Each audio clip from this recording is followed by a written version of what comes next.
Bonjour, je vous partage ma réflexion sur le sujet les pères de l'Église, des penseurs pour aujourd'hui. Quand on entend père de l'Église, on imagine souvent des statues dans une cathédrale, des noms barbares, Athanas, Grégoire de Nicée, Irénée, ou pire, des vieux monsieur barbus qui se disputent sur des mots compliqués comme consubstantiel ou homoiousios. Pourtant, ces hommes du 3e, 4e, 5e siècle ont vécu des choses étrangement semblables à ce que nous vivons aujourd'hui. Un monde qui change de repère, l'Empire romain qui s'effondre, des croyances multiples qui se télescopent, païens, juifs, chrétiens, gnostiques, une quête intense de sens, de liberté intérieure, de vie spirituelle. Ma proposition est simple. Les pères ne sont pas des monuments, ce sont des contemporains.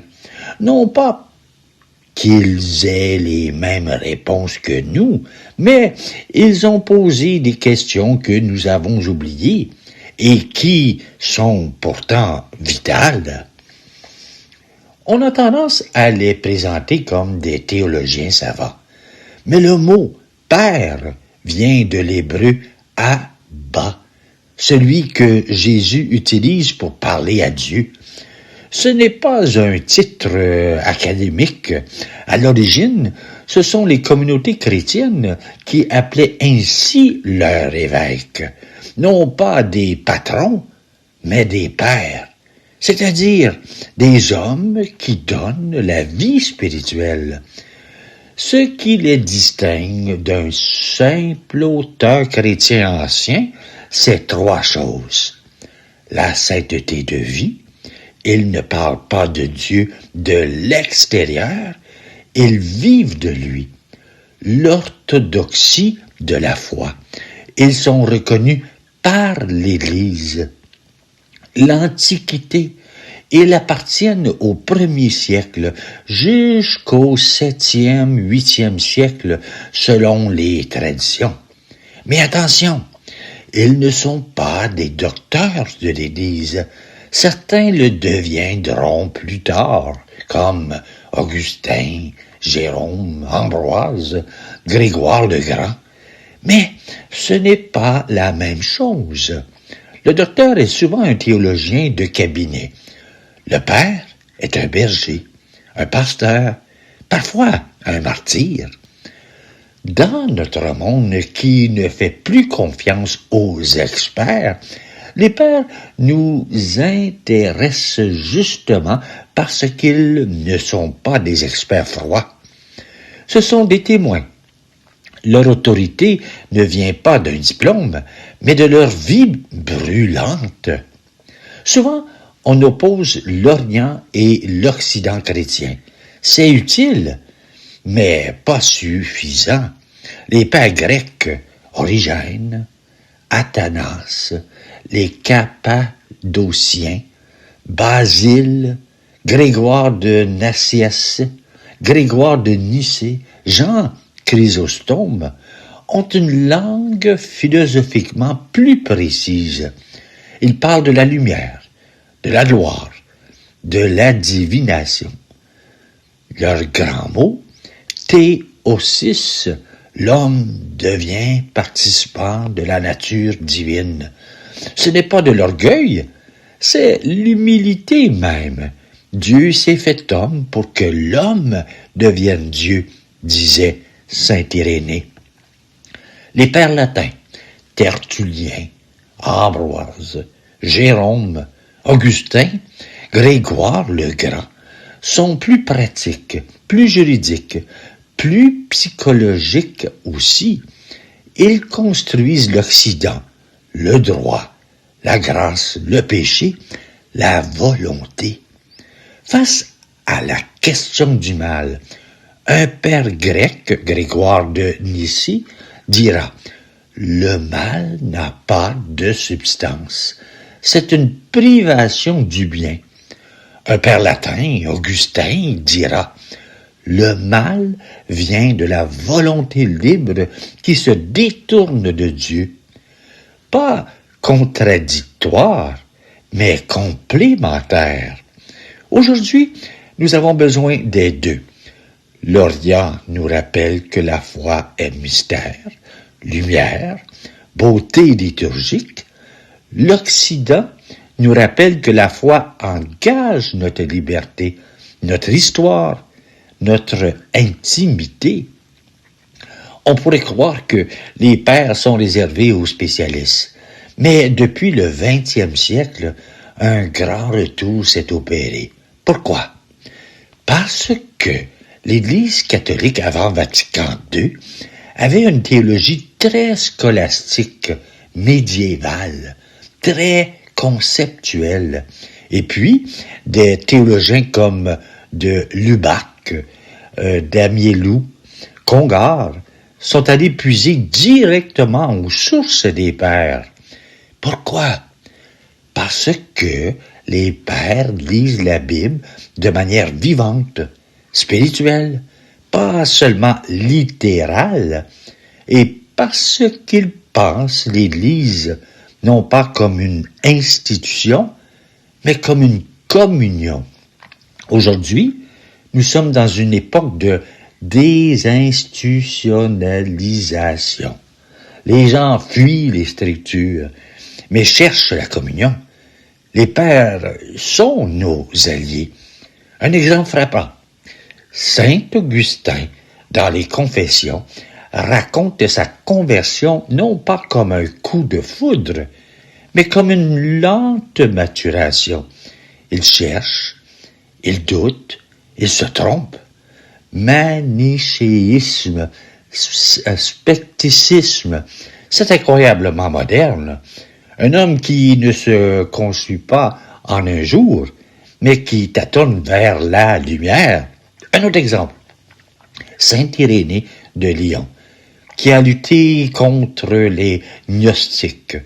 Ces derniers disaient que le salut est réservé à une élite qui connaît des secrets.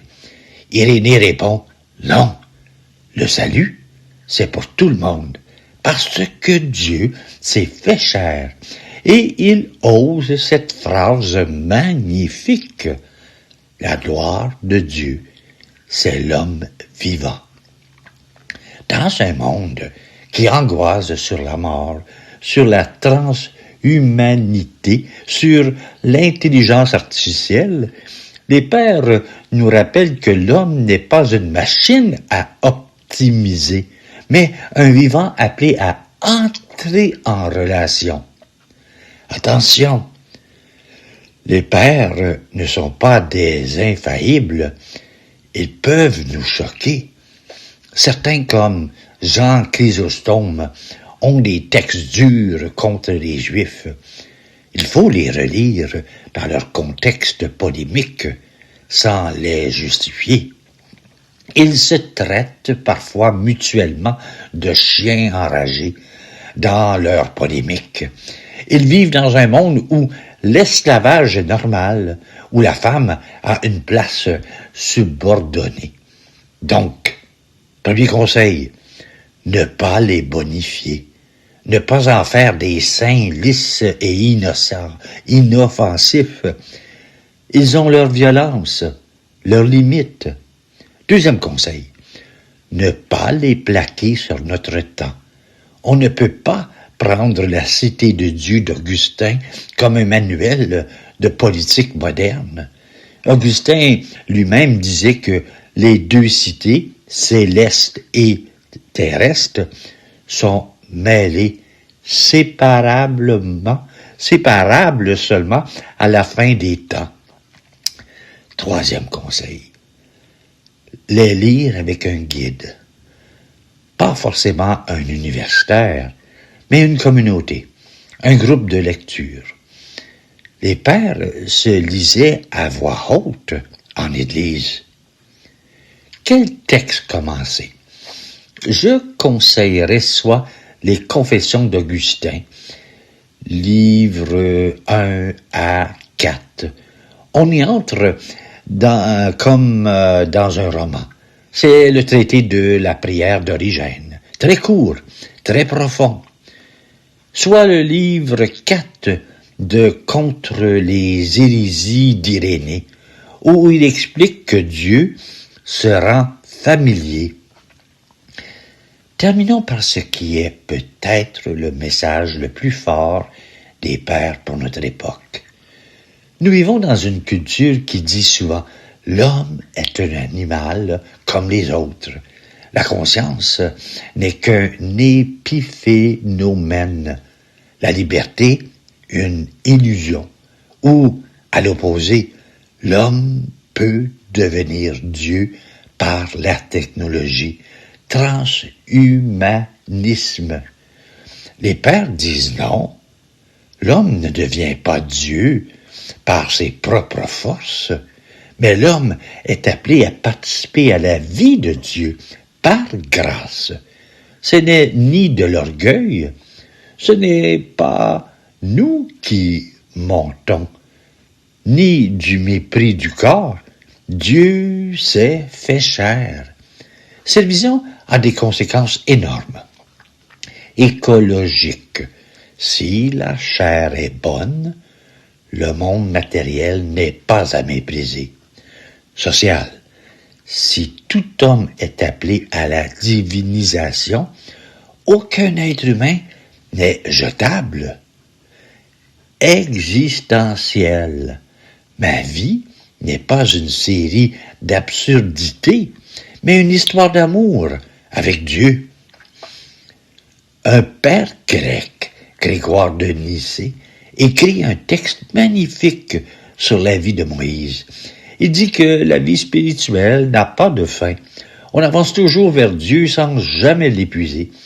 C'est une course sans fin, une extase qui ne s'arrête pas contre notre société de la performance et du résultat. Les pères nous offrent une spiritualité du chemin, de la lenteur, de la confiance. Alors, faut-il être chrétien pour lire les pères? Non. Beaucoup d'historiens, de philosophes, de simples curieux les lisent. Mais si vous êtes chrétien, les lire n'est pas une option, c'est une respiration. Parce qu'ils nous rappellent que notre foi ne commence pas avec nous. Nous avons des pères, non pas des ancêtres lointains, mais des compagnons. Je termine par une phrase de saint Augustin, dans ses Confessions, livre 10. « Tu nous as fait pour toi, Seigneur, et notre cœur est sans repos tant qu'il ne repose en toi. » Les pères de l'Église ne sont pas des donneurs de leçons, ce sont des hommes qui ont cherché, pleuré, lutté, prié, et qui nous tendent la main par-dessus des siècles. Ils ne se sont pas reposés. Ils nous invitent à ne pas nous reposer non plus, à chercher, à aimer, à vivre. Et voilà ma petite réflexion. J'espère que vous allez continuer votre recherche sur les pères de l'Église. C'est incroyable, le gros bon sens dans ce qu'ils ont écrit. Merci d'être là. Je vous souhaite une très belle journée.